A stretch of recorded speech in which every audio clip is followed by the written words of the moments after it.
Hey guys, this is Cardinalbird5. Today I wanted to show you guys all of the legends in the game. Briefly go through some of them and talk about some of the new ones and look at their attributes. Before we do this, just keep in mind the legends. There are legend flashbacks. So you might see two different Tom Seavers, one on the Mets. I don't know whatever other team he pitched for. One on the Angels. Same for anybody else. I don't know. Nolan Ryan, I know, for instance, has one for the Angels. Ripken, of course, only played for the Orioles. But anyways, let's get into it. I just wanted to throw that out there because these aren't going to be the final ratings for every single one. I shouldn't say they're not going to be the final ratings. There's just going to be other versions of each of these legends as well. Not all of them, but some of them.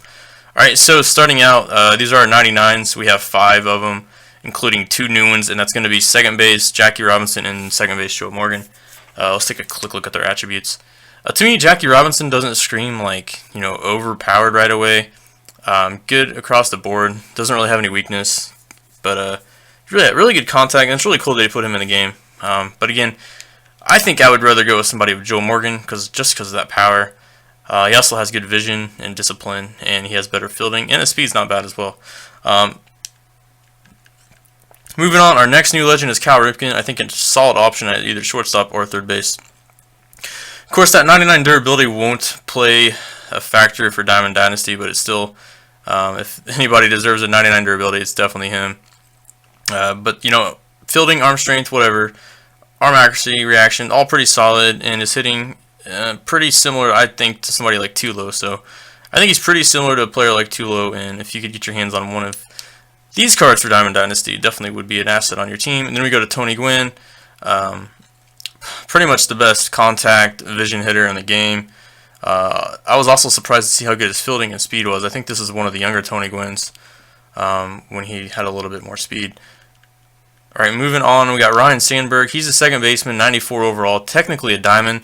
Again, I look at these attributes and it doesn't scream diamond to me, but nonetheless, he is a diamond.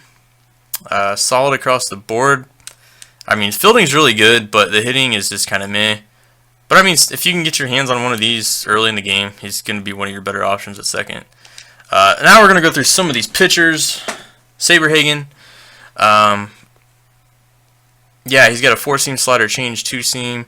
Just take a look at those per 9s now. Good walks per 9.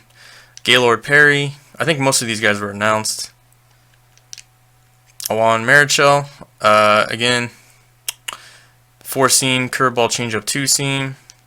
I do plan to do some reviews on some of these legends, so stay tuned for that. I just wanted to go through some of their attributes. Barry Larkin, another new legend.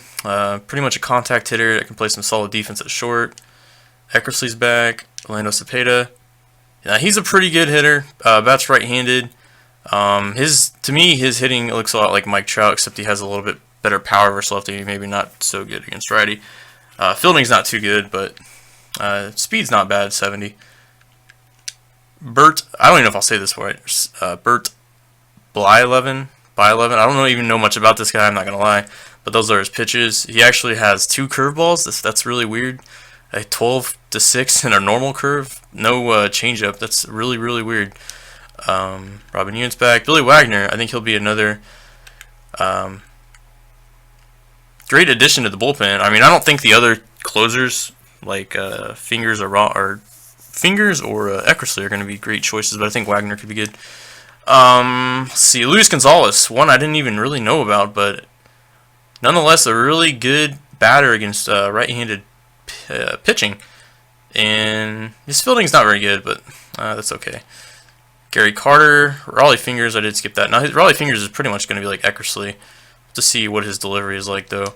Gary Carter, a good platoon guy for lefties, pretty solid defense.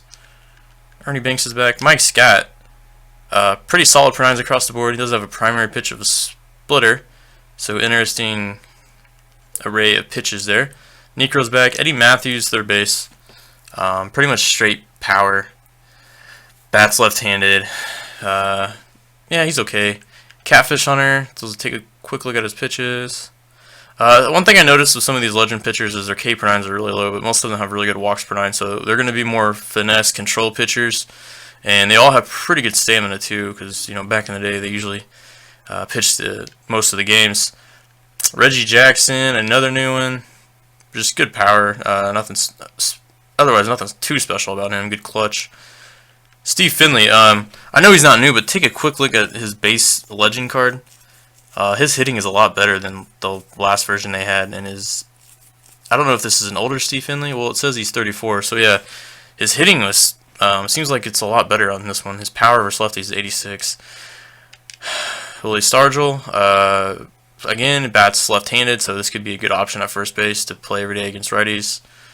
Jack Morris, got 5 pitches per 9s or meh. Edmonds, all right. Probably one of my favorite ones to see. I think this will be the best center field legend, and I'm not being biased. I really do. I mean, the only other option you have is Kenny Lofton, maybe one other. But I mean, look at that power versus righties. He's basically a huge upgrade over somebody like Jock Peterson, and that's really the only player that can be compared to him. Fielding is great too at 95.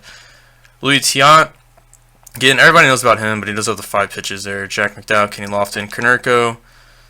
He's a solid hitter across the board. Hits lefties better though. Not a great fielder.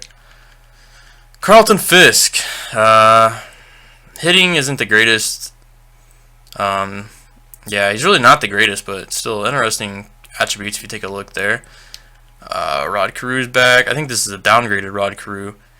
Yeah, this is when he was 31. But we're going to see different versions of each of these. And Fred McGriff comes in last here. But again, this is the older version of McGriff. I'm sure we're going to see different versions as well, because I know last year he had like a 93 overall or something. And I think these down here, I believe these are guys that work for San Diego Studios. I don't know if they're in the PR department or whatnot, but I think these are placeholders for the 5 legends they're going to want to add later in this year's cycle.